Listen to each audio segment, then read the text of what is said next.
I spent my AIF fellowship at an organization called SOTH, and while I was there, my job was to essentially take my business and strategy background and apply that in a nonprofit setting.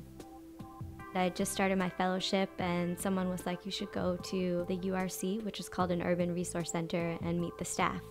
And so excitedly I went to the URC, and the first person I interacted with is Devuben.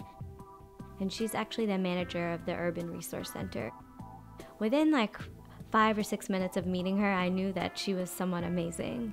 I remember a number of times where people would come in and they would just look really desperate.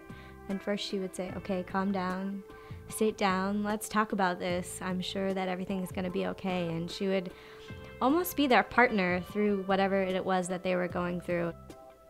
I've been going to India since I was a little kid, and to be frankly honest, a lot of times you don't see women in a role of power. And I felt like she was the one woman role model that everyone in the community looked up to. One of my most unique experiences on the AIF fellowship was when Devuben took me to a used sari market. We entered this market and there were rows and rows of used saris. I mean, it was like sari heaven. I was like, what if we took these and used them as raw fabric and turned them into new things? So because of the AIF fellowship, I now have a startup called Lalitara. I started thinking that maybe there's some opportunity here to take saris and turn them into something new and provide fair wages for the women who go around collecting these saris in India. And I'm really excited to see how I can revolutionize fashion, the way we think about sustainability, and how that money can then be used to empower organizations in India.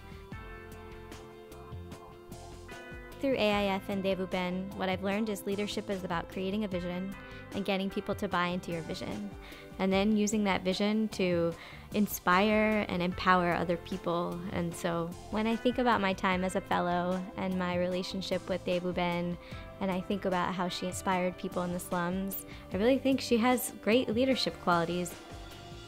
She creates a vision, gets a lot of people behind it, empowers other women in the community to take initiative, and allows everyone to participate in her vision of how the community could be better. As I continue to grow Lalitara, it's been a pretty cool transformation to go from what I thought leadership was to what I think it is now. And that's thanks to my experience during the fellowship.